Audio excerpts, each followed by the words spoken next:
नमस्कार, आप देख रहे हैं न्यूज़ वन इंडिया और मैं हूं आपके साथ कोमल गंगवार। बात करेंगे दिल्ली की, जहां किसानों का आंदोलन अभी भी जारी है। सरकार और किसानों के बीच हुई बातचीत बेनतीजा रही, जिसको लेकर न्यूज़ वन इंडिया के संवाददाता रवि कुमार ने आम आदमी पार्टी से राज्यसभा सांसद संजय सिंह से खास बातचीत की। आइए सुनते हैं संजय सिंह ने क्या कुछ कहा है। किसानों का आंदोलन लगातार जारी है, इसके बारे में हम आज बात करते हैं संजय सिंह, आम आदमी पार्टी राज्यसभा सांसद से। सर, जो किसानों का आंदोलन हो रहा है, बार बार इनकी बैठकें हो रही हैं, लेकिन कोई नतीजा नजर नहीं आ रहा और किसान बार बार किसान का आंदोलन जो चल रहा है उसकी जो मांगे हैं उसको हल करने की मंशा सरकार में नहीं, नीयत सरकार में नहीं। आपने एमएसपी की गारंटी नहीं दी, आपने कॉन्ट्रैक्ट फार्मिंग करके किसानों को बर्बाद करने की योजना बना दी, आपने इस देश के किसानों को एकदम से महंगाई और कालाबाजारी जमाखोरी में झोंकने का एक षड्यंत्र रच दिया, असीमित भंडारण की छूट पूंजीपतियों को देके। तो ये काला कानून है, इसको वापस होना चाहिए। लेकिन एक संवेदनहीन सरकार इस देश के अंदर चल रही है जो किसानों के आंदोलन से बेपरवाह होके और उसके नेता और हमारे देश के प्रधानमंत्री वो जाके वहां लाइट एंड साउंड कार्यक्रम में थिरक रहे हैं।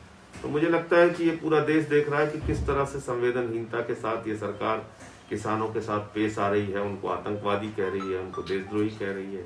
तो समय आने पे लोग जवाब देंगे इसका। सर, वहीं देखा गया है कि हमारे देश का एक नारा था, जय जवान जय किसान। सर, उस पर आपकी प्रतिक्रिया है? नहीं, अब तो ये किसान और जवान दोनों के खिलाफ काम करने वाली सरकार है।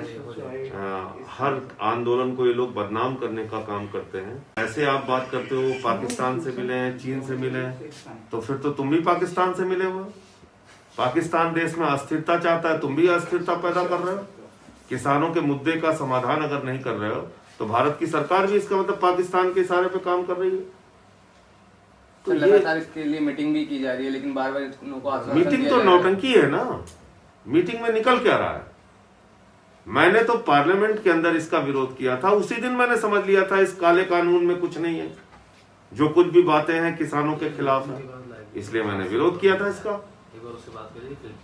ये थे हमारे साथ आम आदमी पार्टी के राज्यसभा सांसद संजय सिंह, जिन्होंने बताया कि किस तरीके से किसानों का विरोध जारी है और ये किस तरीके के सपोर्ट में है किसानों। तो कृषि कानून को काला कानून बताया है संजय सिंह ने। अगली खबर की ओर बढ़ेंगे तो मुंबई में अस्पताल से घर लौटे शिवसेना नेता संजय राउत, एनसीपी सुप्रीमो शरद पवार और उप मुख्यमंत्री अजीत पवार ने उनसे मुलाकात भी की। वहीं शिवसेना नेता संजय राउत का हालचाल उन्होंने जाना है। आंदोलन पर भी इस दौरान उनसे बातचीत हुई है। आपको बता दें, लीलावती अस्पताल में संजय राउत भर्ती थे। आपको बता दे रहे हैं हम, यहाँ पर संजय राउत अस्पताल में भर्ती थे, जिसके बाद अब उनसे उप मुख्यमंत्री ने भी मुलाकात की, उनके हालचाल जाने हैं। उप मुख्यमंत्री अजीत पवार और एनसीपी सुप्रीमो शरद पवार उनसे मिलने पहुंचे। अस्पताल से घर लौटे शिवसेना नेता संजय राउत।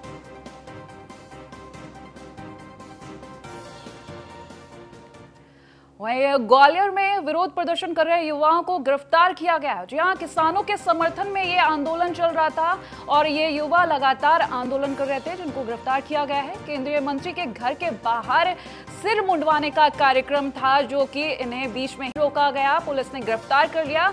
2 युवा थे ये। आपको बता दें, विरोध प्रदर्शन की अनुमति नहीं होने की बात कहकर पुलिस ने इनको गिरफ्तार किया है।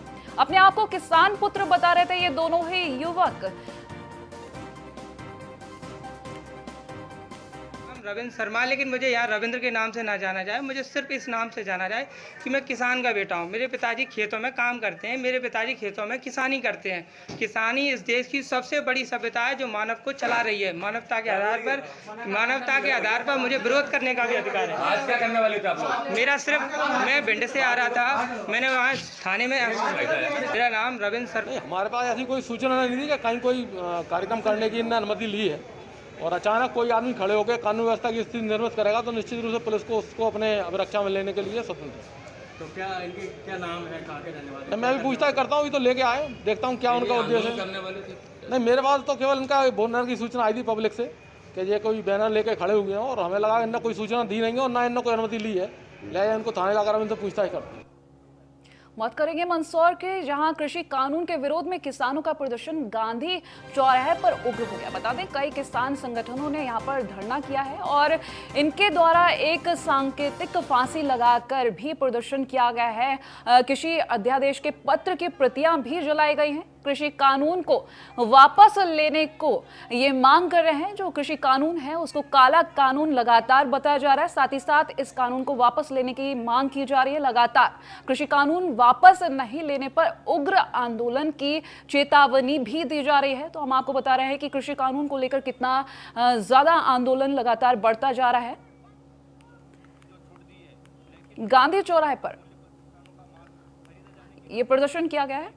किसानों ने सांकेतिक फांसी लगाकर ये प्रदर्शन किया है। साथ ही साथ जो किसानों के लिए जो कृषि कानून लाया गया है उसके अध्यादेश की प्रतियां भी जलाई गई हैं। साथ ही साथ ये भी कहा गया कि अगर इस कानून को वापस नहीं लिया जाता है तो हम इस आंदोलन को और भी ज्यादा तेज कर देंगे और भी ज्यादा उग्र कर देंगे। जैसा कि आप देख रहे हैं कि किस तरीके से पूरे देश में अलग अलग जगहों पर प्रदर्शन देखने को मिला। और अब हम मंदसौर की अगर बात करें तो एमपी से लेकर पंजाब, यूपी, हरियाणा, हर जगह ये प्रदर्शन देखने को मिल रहा है। देश के अलग अलग जगहों पर केंद्र सरकार के द्वारा लाए गए कृषि बिल, जो कृषि कानून है, ये 3 जो कानून लाए गए उनके खिलाफ प्रदर्शन देखने को मिल रहा है। 5 दौर की अब तक वार्ता हो चुकी है। 6वें दौर की जो वार्ता है वो 9 दिसंबर को होनी है। और आपको ये भी बता दें कि 8 दिसंबर को भारत बंद का ऐलान किया गया है। 5वें दौर की जब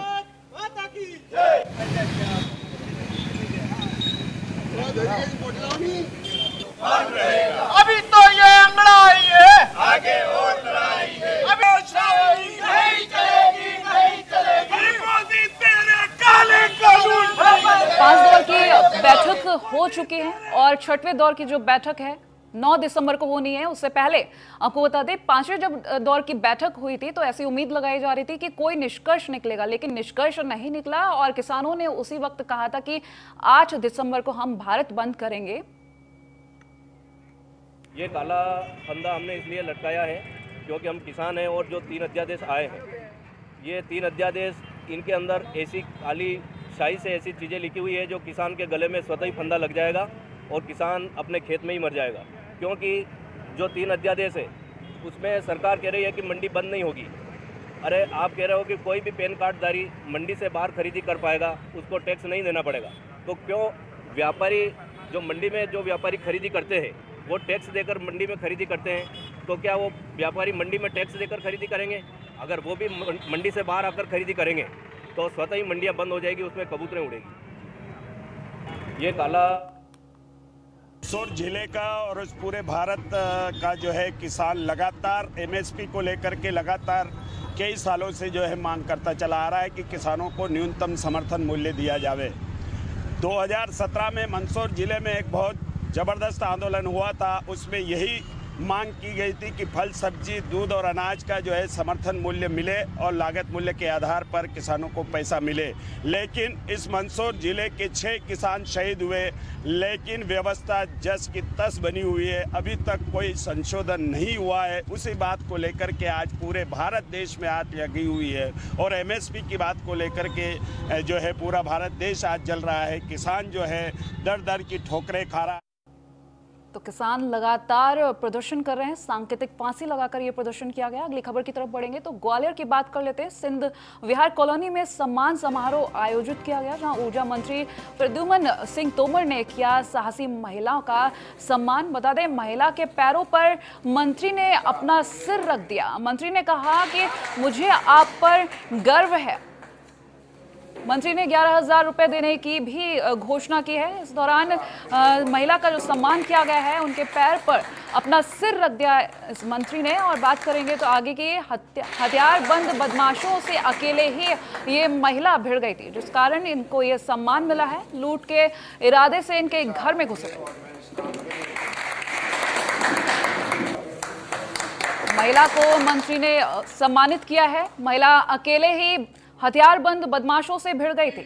महिला के पैरों पर सिर रखकर जो मंत्री ने सम्मानित किया है। उसके बाद हम आपको ये बता रहे हैं, सिंध विहार कॉलोनी में सम्मान समारोह का आयोजन हुआ, जहां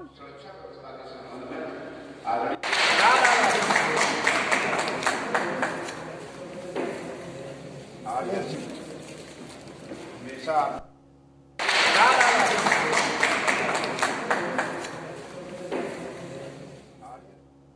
वहीं मंदसौर में हरदीप सिंह डंग ने किया कोरोना के नियमों का उल्लंघन। कैबिनेट मंत्री हरदीप सिंह डंग ने बिना मास्क के ही डांस किया। जब वाहन वहां पर आग्रह करती हुई बहन आई तो भाई कैसे टाल सकता है, हरदीप सिंह ने ऐसा कहा है। डांस करते हुए बिना मास्क के पाए गए हरदीप सिंह। सोशल मीडिया पर ये वीडियो भी वायरल हो रहा है हरदीप सिंह डंग का, जहां बिना मास्क के वो डांस करते हुए नजर आ रहे हैं लगातार। अगली खबर भिंड से, जहां लेबर कॉन्ट्रैक्टर की सरेराह पिटाई की गई। पति पत्नी दोनों ने मिलकर जो है जमकर पिटाई की। मजदूरी के पैसों को लेकर ये विवाद हुआ था। विवाद मालनपुर इंडस्ट्रियल एरिया का है। ये पूरा मामला जो है ये विवाद हुआ मजदूरी के पैसों को लेकर। मालनपुर इंडस्ट्रियल एरिया का मामला है। वीडियो में आप साफ तौर पर देख सकते हैं कि किस तरीके से मारपीट की जा रही है।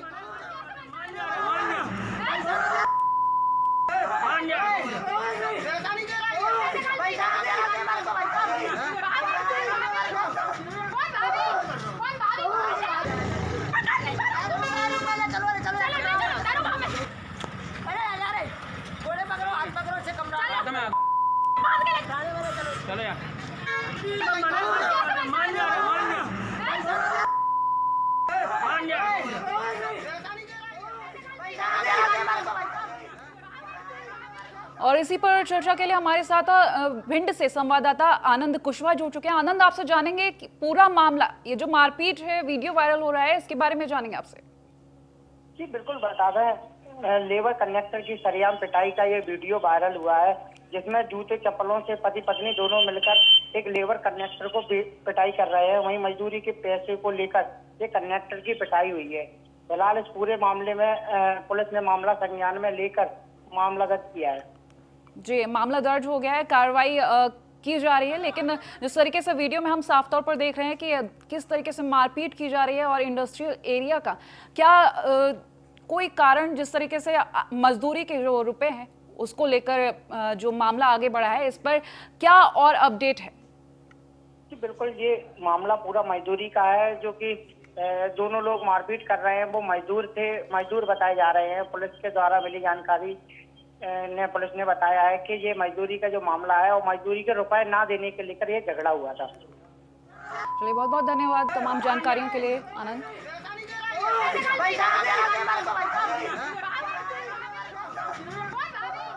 बात करेंगे सिंगरौली की, जहां रीवा से रांची की तरफ जाने वाली सड़क का हाल बेहाल हो चुका है। जी हाँ, हम बात कर रहे हैं रीवा से रांची की तरफ सड़क जो जा रही है उसकी। पिछले 7 सालों से सड़क का हाल बेहाल हो चुका है। नेशनल हाईवे है, सड़क के खराब होने की वजह से हादसे में लोग अपनी जान गंवा रहे हैं। पिछले 7 सालों से अपने अस्तित्व की तलाश कर रही है ये सड़क। नेशनल हाईवे 39 में आए दिन हादसे हो रहे हैं। लोगों के लिए मुसीबत बन चुका है ये नेशनल हाईवे 39। सड़क के खराब होने के चलते कई लोग जान गंवा चुके हैं और आगे भी बड़े हादसे होने की आशंका जताई जा रही है। तो सड़क के हाल बेहाल, जो रीवा से रांची की तरफ जाने वाली सड़क है उसके हाल पिछले कई सालों से बेहाल हो रखे हैं। पिछले 7 सालों से अपने अस्तित्व की तलाश कर रहे हैं सड़क, जहां लोग अपनी जान गंवा रहे हैं। तस्वीरों में आप देख सकते हैं किस तरह से सड़क का हाल जो है बेहाल हो चुका है। सड़कों में यदि कुछ विकास हुआ है तो गड्ढों का विकास हुआ है। सड़क पे पहले गड्ढे कम हो करते थे, अब बहुत ज़्यादा है, और बढ़ा है तो धूल बढ़े हैं और मौतें बढ़ी हैं। ये सड़क लोगों के घर उजाड़ने का एक परिचायक बन गया है। और सड़क देखे हुए तो मुझे लगता है कि 7-8 साल पहले भी सड़क नहीं थी और अभी भी सड़क नहीं है। और हमारे देश के जो केंद्रीय सड़क मंत्री हैं नितिन गडकरी, वो भी यहाँ की सड़क से उन्हें पता है इसकी हकीकत, लेकिन पता नहीं क्यों इच्छा शक्ति इतनी कमज़ोर है कि जो सबसे अधिक राजस्व देने वाला देश का शहर आज एक सड़क के लिए बेताब है। अगली खबर राजस्थान के जैसलमेर से, जहां पोखरण में फायरिंग रेंज में बम फटने से एक बच्चे की मौत हो गई। बता दें, बच्चा इस बम के साथ खेल रहा था। एक बच्चे को गंभीर हालत में अस्पताल में भर्ती भी कराया गया। बम को खिलौना समझकर ये बच्चे खेल रहे थे। बदरिया गांव के पास हुआ है यह हादसा, जहां बच्चे खिलौना समझकर बम से खेल रहे थे।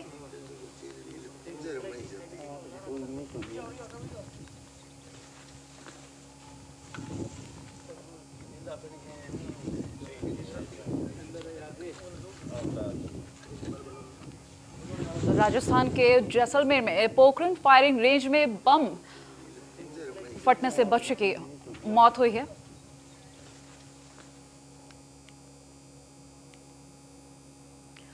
और इसी पर अधिक जानकारी के लिए हमारे साथ संवाददाता भूम सिंह जुड़ चुके हैं जैसलमेर से। भूम सिंह, जानेंगे आपसे कि पूरा मामला क्या कुछ अपडेट है। यहाँ पर बच्चा जो है बम से खेल रहा था, एक बच्चे की हालत गंभीर बताई जा रही है और एक की मौत हो चुकी है। इतना सेंसिटिव मामला है, आखिर किस तरीके से बच्चे के हाथ में बम आया, क्या अपडेट है आगे? यह जो बम आया ये तो अचानक कोई खिलौने की तरह बच्चे खेले, तो उसके बावजूद एक बच्चे मौके पर डेथ हो गई और एक गंभीर रूप से घायल है। उसे उपचार के लिए पोखरण भी भेजा गया, पोखरण से आगे रेफर जोधपुर कर दिया गया। लेकिन भूम सिंह, जिस तरीके से आप बता रहे हैं, बच्चा बम फटा है और बच्चे जो है खिलौना समझकर बम से खेल रहे थे, एक बड़ी बात है, काफी सेंसिटिव मामला है ये। क्योंकि अगर हम किसी बड़े की बात करें तो मान सकते हैं, किसी मामले को लेकर बम पहुंचा कैसे उन बच्चों के हाथ में? वो प्रशासन की लापरवाही से पहुंच चुका है और ध्यान नहीं दिया गया बच्चों से, और बच्चे थे और उनकी लापरवाही से प्रशासन ने कोई ध्यान नहीं दिया और मौके पर पुलिस पहुंच चुकी है। एक बच्चे की तो मौके पर डेथ हो गई है और एक के उपचार के लिए जोधपुर भेजा गया है। चलिए, ध्यान नहीं दिया गया भूम सिंह जी यहाँ पर, लेकिन ध्यान नहीं देने वाली बात एक अलग है, लेकिन बच्चे के हाथ में बम था, खिलौना समझकर खेल रहे थे, कोई किसी ने देखा नहीं वहां पर। और ये बम कहाँ से आया, कोई जानकारी, कोई आगे की अपडेट? आगे की अपडेट आर्मी को सूचित कर दिया गया है। यहाँ के क्षेत्र में बॉर्डर के आसपास कोई कम बरामद हुआ है बम। चलिए, बहुत बहुत धन्यवाद तमाम जानकारियों के लिए भूम सिंह। तो राजस्थान के जैसलमेर में बच्चे बम को खिलौना समझकर खेल रहे थे, जिनमें से एक बच्चे की मौत हो गई बम के फटने से और एक को गंभीर हालत में अस्पताल में भर्ती कराया गया। जैसलमेर के भदरिया गांव के पास हुआ यह हादसा, पोखरण फायरिंग रेंज का मामला।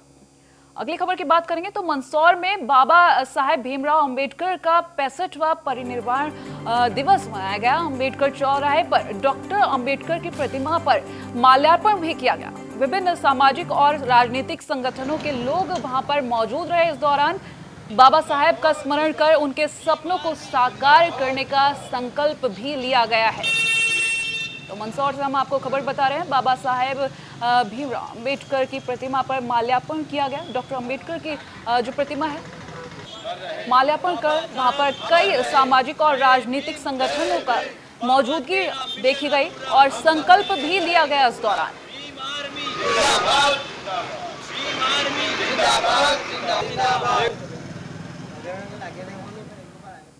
बात करेंगे कोरिया की, जहां डॉक्टर विनय जायसवाल ने किया धान खरीदी केंद्र का निरीक्षण। जी हाँ, धान खरीदी केंद्र का निरीक्षण किया गया। विधायक डॉक्टर विनय जायसवाल ने किसानों का हालचाल भी जाना। इस दौरान धान खरीदी केंद्र में समय पर टोकन नहीं मिलने से भी परेशानी हो रही है। रकबा अंकित की शिकायत से मुख्य सचिव को कराया गया था अवगत। मुख्य सचिव ने जल्द ही समस्याओं के समाधान के लिए दिया था भरोसा।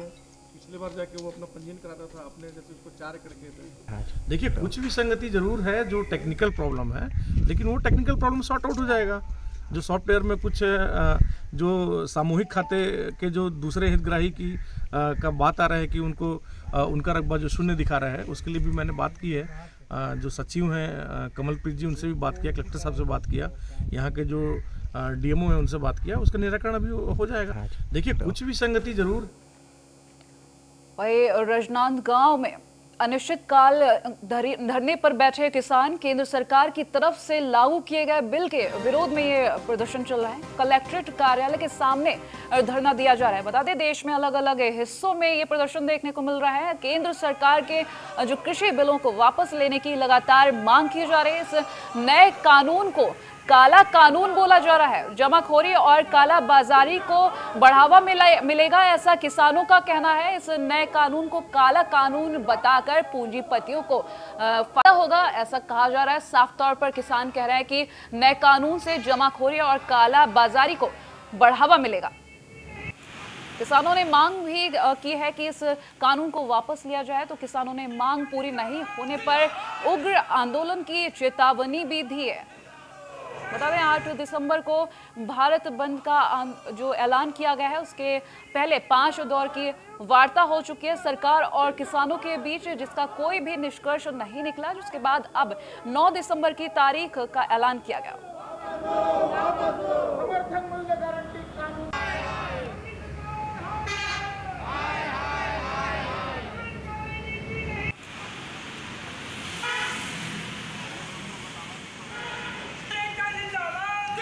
सभी जानते हैं केंद्र की सरकार ने 3 कृषि कानून बनाए हैं जो कि निहायत ही किसान विरोधी हैं। इसको लेकर के पूरे देश भर में आंदोलन चल रहा है। हमारे लाखों साथी दिल्ली में डेरा डाले हुए हैं और बहुत साथी जो हम यहाँ से दिल्ली नहीं जा पाए हैं, वो उन साथियों के समर्थन में, दिल्ली आंदोलन के समर्थन में 3 तारीख से जिला कार्यालय राजनांदगांव के सामने अनिश्चितकालीन धरने में पूरा दाना पानी बोरिया बिस्तर लेकर के बैठ गए हैं। सभी जानते हैं केंद्र की सरकार ने 3 कृषि। तो लगातार किसानों को प्रदर्शन जारी है।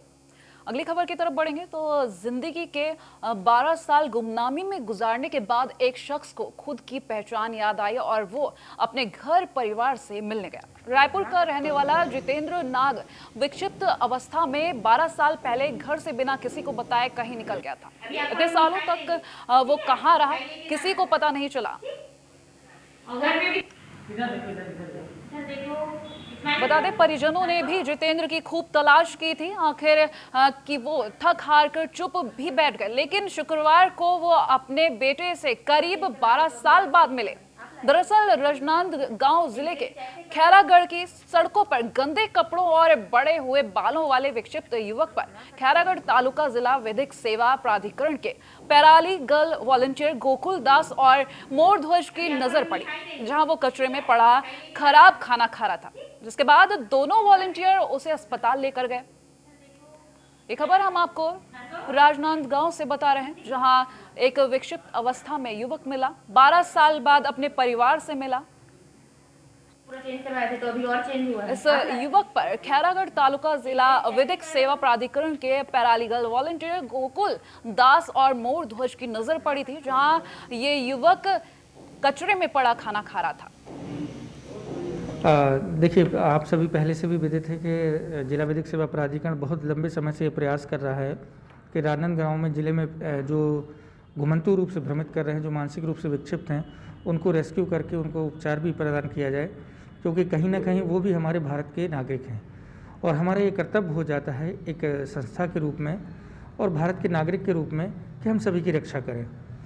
उसी रक्षा के उद्देश्य को लेते हुए और न्याय सबको प्रदान करने के उद्देश्य को लेकर नालसा मानसिक रूप से विक्षिप्त लोगों के लिए एक योजना चलाती है जो बिल्कुल निःशुल्क होती है। इसी के तहत हमारे पैरालीगल वॉलंटियर श्री गोलूदास जी द्वारा खैरागढ़ में एक 12 साल से भटक रहे व्यक्ति का रेस्क्यू किया।